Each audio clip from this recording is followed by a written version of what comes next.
Monsieur Claude Begley, en tant que candidat PDC, quelle est votre première priorité? Notre première priorité est évidemment la famille. La famille est la cellule de base de notre société. C'est un lien de moments partagés, c'est un lien de confiance. Peu importe sa structure, que ce soit une famille traditionnelle, papa, maman et des enfants, ou monoparentale, ou recomposée, voire même arc-en-ciel, homosexuel, cette cellule de base de la confiance partagée doit être mise en avant. C'est le socle de la société. 4 propositions. 1. Aller vers un congé paternité de 15 jours. 2. Plus de crèches ou de mamans de jour pour que les mères puissent mieux combiner leur vie de famille et leur vie professionnelle. 3. Assurer vers la fin de la carrière professionnelle une meilleure gradation avec la possibilité de se retirer peut-être partiellement à 80% avant l'âge fatidique de 65 ans, mais surtout de ne pas devoir se retirer à 65 ans et de pouvoir poursuivre sur une base volontaire jusqu'à 70 ou 75 ans, ce qui allégera l'AVS et ce qui en même temps permettra aux gens de se sentir utiles et d'apporter quelque chose à la vie de la cité. 4e, lorsque les gens arrivent à un âge où on ne peut plus s'en sortir tout seul de façon autonome, alors plutôt que d'aller dans des EMS et d'y être largué, favoriser l'idée de tiers aidants, de membres de la famille, de proches, de gens qui viennent à domicile, à la fois accompagner et donner des soins. La famille, socle de notre société.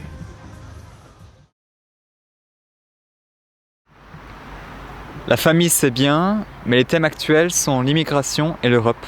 Le vote de février dernier a eu un impact considérable sur l'équilibre des relations entre la Suisse et l'Europe.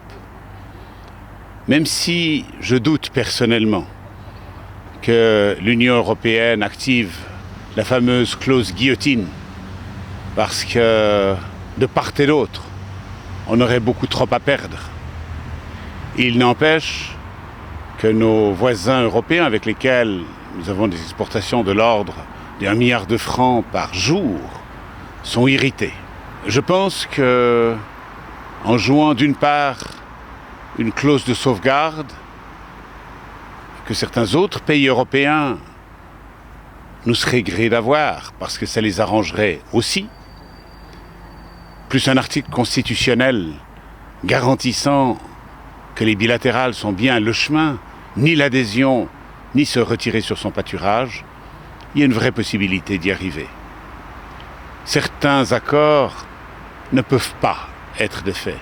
Si on devait renoncer, bien sûr, à tout ce qui est libre-échange, par exemple sous forme de garantie contre les entraves au commerce, tout ce qui tourne autour de la recherche, de la science, on en a énormément besoin. Mais je pense que nous parviendrons à une solution et les bilatérales sont le chemin. L'immigration, bien sûr, il y a la libre circulation des personnes, c'est quelque chose, c'est un des principes de base de l'Union européenne. Et nous avons besoin d'une immigration qui serve notre économie. Nous avons besoin de ces talents, nous avons besoin de tous ces ingénieurs, ces médecins. Nous avons besoin de ces gens. Nous avons aussi besoin des gens qui font des tâches plus modestes et plus humbles. Il faut simplement s'assurer que immigration ne rime pas avec immigration de masse. Et il s'agit simplement d'avoir une limitation pour que ça corresponde aux besoins de notre économie. Par contre, il reste le sujet très sensible de l'asile. Il ne faut pas confondre les bilatérales, la libre circulation des personnes et l'asile. Alors en ce qui concerne l'asile, ici on est plutôt de notre devoir humanitaire. Et quand on voit ce qui se passe en Syrie, mais quand on voit dans ce qui se passe d'autres régions du monde, en Afrique du Nord, en Afrique noire, ailleurs, on ne peut pas rester indifférent. Certes, il y a des problèmes. Certes, il est possible que parmi les réfugiés, il y ait quelques infiltrés qui vont nous pousser vers une forme d'intégrisme terroriste. Mais nous devons avoir cette générosité d'accueil. Cela étant, l'immigration a pour corollaire le respect des lois et de nos institutions sociales. Il n'est pas acceptable que quelqu'un vienne ici pour abuser soit de nos institutions, soit de notre tissu social. Finalement, sur les procédures d'asile, je serais favorable à une accélération de la procédure, ne pas trop favoriser que les gens s'incrustent chez nous tant que la décision n'est pas prise. Par contre, une fois qu'ils sont chez nous, tout faire pour que l'étranger qui vient chez nous se sente accueilli et s'intègre à notre société. C'est la meilleure garantie dans l'accueil multiculturel que nous éviterions des ghettos, les cités à la française, des gens qui, eux, vont repartir pour le djihad. Il faut les accueillir. L'autre souci des Suisses, c'est le franc fort, l'avenir de l'économie et les emplois. Il faut en effet faire en sorte que la prospérité de notre pays se poursuive. La décision de la Banque nationale a surpris tout le monde, que la classe moyenne, qui représente le cœur de notre population, soit prospère. Ce seront nos PME qui vont être en jeu. L'économie suisse est faite de quelques très grandes multinationales et des PME, et tout ce qui permettra à ces PME de survivre, de se développer, soit par des crédits, soit surtout, à mon avis, par la formation et la capacité à se développer ici et à l'étranger, c'est essentiel. Je crois fondamentalement à l'innovation. Matérialisation au travers de start-up, de nouvelles entreprises, ça c'est l'avenir de notre pays.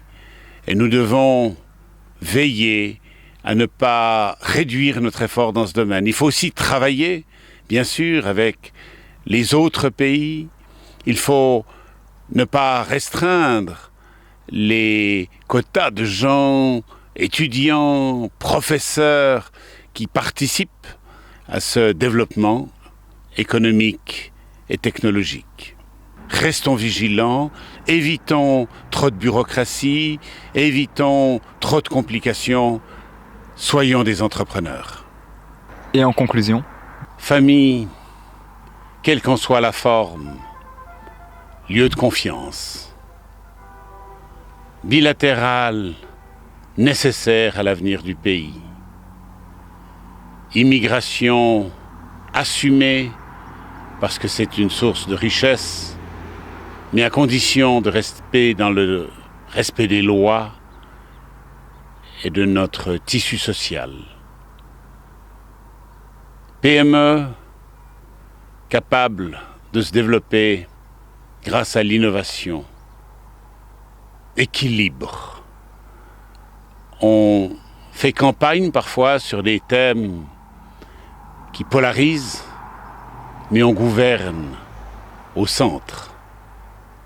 Et ce qui est important, au-delà de toutes les expériences qu'on peut apporter, et j'espère apporter la mienne avec tout ce que j'ai vécu dans tant de pays et dans tant de situations diverses, ce qui est important, au-delà des connaissances techniques, c'est de garder le cœur, l'âme, l'humain au centre.